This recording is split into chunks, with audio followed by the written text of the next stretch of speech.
Hey there, it's Simon. Today we are tackling an issue with your LGA washer that won't spin and is showing that unpleasant LE error code.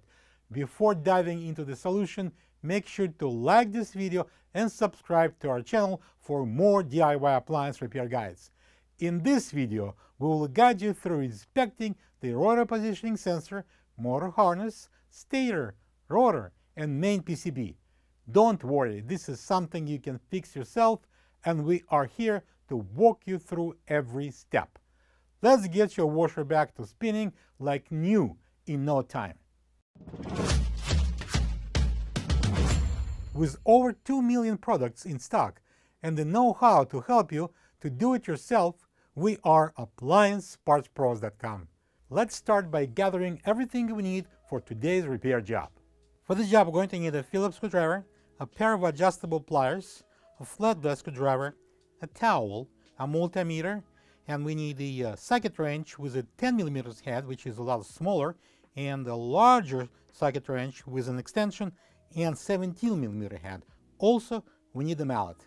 The rotor positioning sensor, or RPS, is mounted on the inside of the stator at the rear of the outer tub of the washer. It tells the main PCB how fast and in what directions the rotor is turning. It also can read that the load is off balance when the speed fluctuates. Unplug the washer, turn the water off. Place a towel on the water inlet hoses and using pliers, loosen up and remove them, one at a time. Now, to get to RPS, we need to remove the rear access panel. Take out 4 Phillips screws, slide the panel up and out.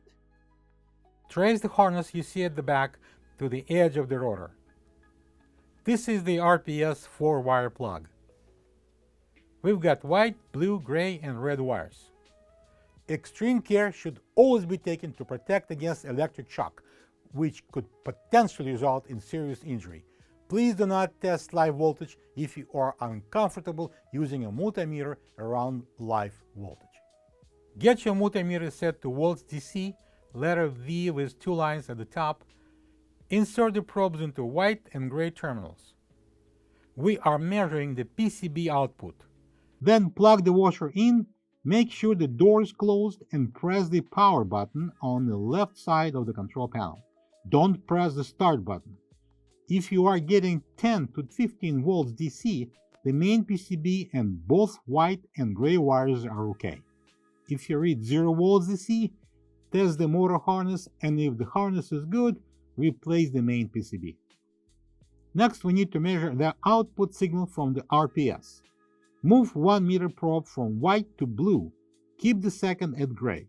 Slowly rotate the motor rotor manually. You should get a pulsing reading around 10 plus volts DC. Next, move the probe from blue to red wire and repeat the rotation. And again, you should read the same pulsing 10 plus volts DC. Let's summarize. If you are getting the same pulsing 10 plus volts DC between blue and gray and red and gray, the RPS is good. If either test shows steady 10 volts DC, not pulsing, the RPS is bad and is up to replacement. To confirm that, you may run the resistance test as follows. Unplug the washer. Set the meter to K ohms, the horseshoe sign, and check the reading between white and red and white and blue at the disconnect plug. If you are not getting a 8 to 12 kiloohms, that the RPS is undoubtedly defective. The motor harness connects the stator and the RPS to the PCB harness connector down at the left lower corner inside the washer, looking from the back. It's made relatively short because this part of the main harness takes most abuse from the tub vibration and may break. In case that happens, you only need to replace the short section of the harness. You can test it either from the main PCB or from the disconnect plug at the back of the washer. I'll show you how to test it from the disconnect plug. Using the 17mm socket wrench and a mallet, loosen up and remove the bolt in the center of the rotor. Shaking the rotor side to side, pull it off. Be careful not to pinch your skin. Best if you wear gloves. The motor harness is attached to the stator with a 3-wire plug and to the RPS with a 4-wire plug and has 2 connectors inside the cabinet at the bottom left. They are inside the plastic bag. Undo the wire tie, push the bag up, and disconnect the 3 wire plugs using the flathead screwdriver. Set your multimeter to continuity, Wi-Fi looking sign, and insert 1 meter probe into the blue wire connector at the disconnect plug and the other one into the same color wire at the stator plug. You should have continuity. If not, the wire is broken. Fix it if you can. If not, then get a new motor harness. Repeat the procedure with the yellow and the red wires. Then disconnect the RPS plug, that's the 4-wire one, and test 4 wires the same way you did before. If you find a broken wire, fix it if you can, or replace the harness assembly. The stator is a part of the electromagnetic direct drive motor. It's mounted at the back of the outer basket and has 36 poles bound in 3 windings. To test these 3 windings, we are going to use a multimeter. We'll pick up from where we left testing the motor harness. Set your multimeter to resistance, horseshoe-like sign. Get the 3-wire plug. Insert the meter probe in the blue wire plug connector and the other one into the next slot, red, at the same plug. If you are getting between 5 and 15 ohms, this winding is good. Keep the blue probe in place and put the second into the yellow slot. Should be getting the same reading of 5 to 15 ohms. If not, replace the stator. Check the third winding the same way. Move the probe from the blue wire to the red wire slot and check for 5 to 15 ohms. If any of the windings open, replace the stator. The rotor mounts over the stator onto the inner top shaft. It has 12 permanent magnets spaced on the inside surface. The rotor is checked only visually after we pull it off the shaft, as we already did earlier. Look for damaged or broken parts of the magnets. The main PCB is mounted on the inside of the cabinet in the top left rear corner looking from the front of the washer. But we are going to test it from the rear at the motor connections. Get your multimeter set to volts DC, letter V with 2 lines at the top. Insert the probes into white and gray terminals. We are measuring the PCB output. Then plug the washer in. Make sure the door is closed and press the power button on the left side of the control panel. Do not, I repeat, do not press the start button. If you are getting 10 to 15 volts DC, the main PCB and both white and gray wires are okay.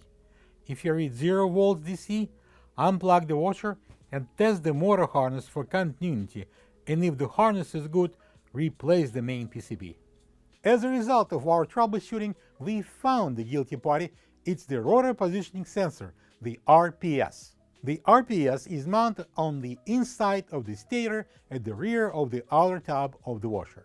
Place a towel under the water inlet hoses and using pliers, loosen up and remove them, one at a time. Now to get to RPS, we need to remove the rear access panel. Take out 4 Phillips screws, slide the panel up and out.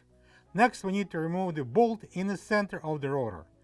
Place on the 17mm socket wrench and use the mallet to loosen up the bolt. Unscrew it and remove it. Shaking the rotor side to side, pull it off. Be careful not to pinch your skin. Best if you wear gloves. Using the Phillips screwdriver, take out 5 screws and free the harness. Now using the 10mm socket wrench, remove all the bolts that hold the stator. Hold it, don't drop. Turn it over and using the flatblade screwdriver, remove the 4-wire connector. Then using the same flatblade screwdriver, remove the RPS. This is the old rotor positioning sensor next to the new one. If you don't have this part, you can get it from appliancepartspros.com. Clip the new RPS onto the stator. Connect the harness plug. Install the stator assembly, match the holes, and place the bolts in. Tighten them manually and then use the 10mm socket wrench to secure the bolts. Use the Phillips screwdriver to place 5 screws back to secure the harness. Don't forget the metal bracket goes on the top. Wearing gloves, carefully place the rotor on the splines. Push it in, moving side to side. Install the 17mm center bolt and tighten it with the socket wrench. Use the mallet to tighten the bolt. Install the rear access panel top first, slide it down and secure it with 4 Phillips screws. Install water inlet hoses, the first 2 threads manually, and then using the pliers tighten them. Open the water, check for leaks, and plug the washer in. That's it. you are done. Once you have identified the part causing your LG washer spin issue, whether it's the rotor positioning sensor, motor harness, or another component, simply grab your model number and visit appliancepartspros.com to order a replacement. Most orders arrive within a couple of days, so you will be back to happy laundry days without hassle in no time. Once your part arrives, our detailed video guide will assist you with a seamless installation. We are keen to hear about your repair experience, so drop a comment below and let us know how it went. Remember, we're here to support you every step of the way.